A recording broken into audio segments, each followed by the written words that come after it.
The year was 1348. The Black Death had already claimed a third of Europe's population, and in the remote monastery of Amorbach, nestled deep within the Bavarian forests, something far more sinister than plague was stirring within its sacred walls. Brother Thomas had been missing for 3 days when the screaming began. In medieval Germany, monasteries served as beacons of hope in a world consumed by darkness. These holy sanctuaries offered refuge from war, disease, and the brutal realities of feudal life. But within the stone walls of Amorbach, Abbot Heinrich von Seckendorf had transformed God's house into his own personal chamber of horrors. The monastery sat isolated among towering pines, its Gothic spires piercing the perpetual fog that seemed to cling to the valley like a shroud. Founded in 734, Amorbach had weathered Viking raids, political upheavals, and countless harsh winters. Its 37 monks lived according to the rule of Saint Benedict, rising before dawn for prayers, tending gardens, copying manuscripts, and maintaining the delicate balance between earthly survival and spiritual devotion. Heinrich von Seckendorf had arrived at Amorbach in 1340, appointed by the Holy Roman Emperor himself. Born into Franconian nobility, Heinrich possessed the education and connections necessary to lead such an important religious institution. The monks welcomed their new abbot with genuine reverence, believing divine providence had blessed them with exceptional leadership. For the first 2 years, Heinrich appeared to be everything a medieval abbot should be. He demonstrated impressive theological knowledge, managed the monastery's considerable wealth with apparent wisdom, and maintained cordial relationships with local nobles who provided protection and resources. The monks respected his authority, as church doctrine demanded absolute obedience to their spiritual superior. But isolation breeds secrets, and absolute power corrupts absolutely. Heinrich's transformation began subtly. He started conducting private meetings with individual monks, claiming these sessions were for spiritual counseling and confession. The monastery's layout facilitated his deception perfectly. Medieval monasteries were designed as self-contained worlds, with thick walls, narrow corridors, and chambers that could muffle sound completely. The abbot's private quarters occupied the highest tower, accessible only through a winding stone staircase. Local peasants would later whisper that strange sounds echoed from those chambers during the darkest hours of night, but in an age when superstition ruled daily life, such claims were easily dismissed as demons testing faithful souls. Brother Thomas, a young monk from a nearby village, became Heinrich's first known victim. Thomas had approached the abbot with concerns about missing food supplies and irregularities in the monastery's financial records. In medieval religious communities, such questions bordered on heresy, as challenging an abbot's authority was tantamount to questioning God himself. On that fateful November evening, Heinrich summoned Thomas to his private chamber for what he claimed would be spiritual guidance. The other monks heard Thomas climbing the tower stairs, his sandals echoing against cold stone. They never heard him descend. When Thomas failed to appear for morning prayers, Heinrich announced that the young monk had been overcome by religious ecstasy and had retreated to a remote hermitage for extended meditation. Such explanations were perfectly acceptable in medieval religious culture, where intense spiritual experiences often led to isolation and contemplation.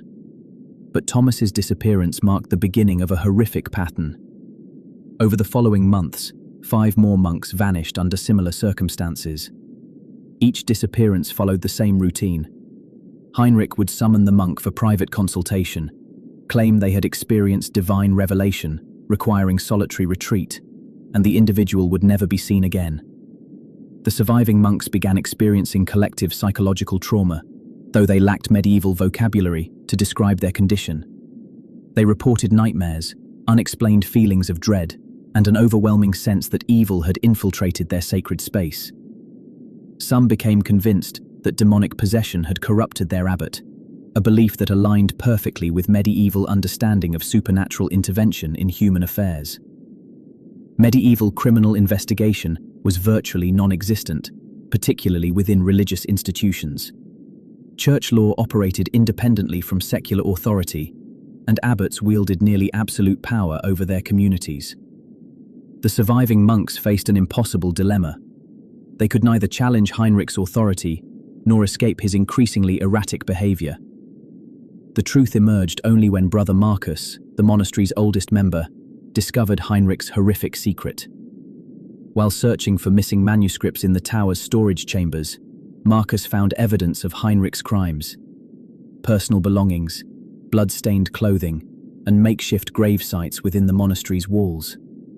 Heinrich had been murdering monks who questioned his authority, disposing of their bodies in hidden chambers beneath the monastery. Medieval architecture provided perfect concealment, with countless hidden spaces, abandoned rooms, and forgotten passages that could hide evidence indefinitely.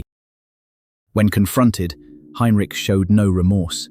He claimed divine authority for his actions, insisting that eliminating troublesome monks served God's greater purpose.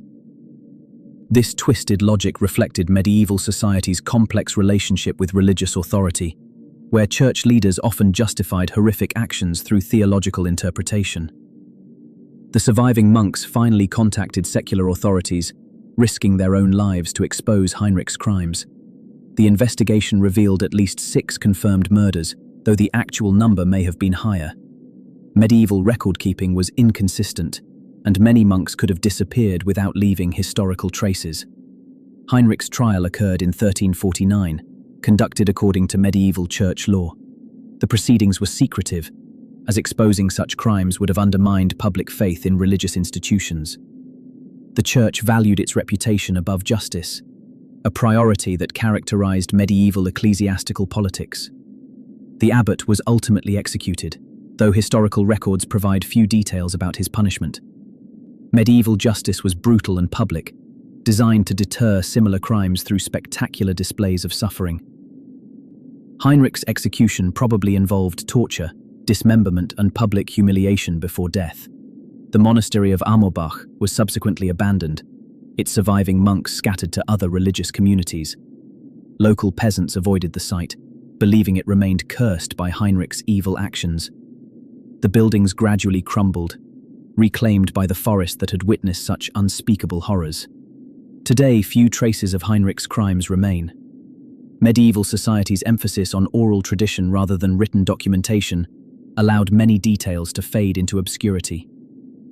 The monastery's ruins still stand, hidden among Bavarian trees, serving as a silent reminder that evil can flourish anywhere, even within the most sacred spaces. Heinrich von Seckendorf's story reveals the dark potential of unchecked authority, religious fanaticism, and human nature's capacity for evil. In an age when divine authority was never questioned, a monster could hide behind holy robes and commit unthinkable crimes with impunity. The screaming at Amorbach has long since faded, but its echo still haunts the shadows of history. Thank you for watching and for joining me as we revisited one of history's darkest crimes. If you found this story interesting, don't forget to like, comment, and subscribe. Turn on notifications so you never miss a journey into the shadows of the past. Until next time, stay curious, stay safe, and remember, the past is never really gone.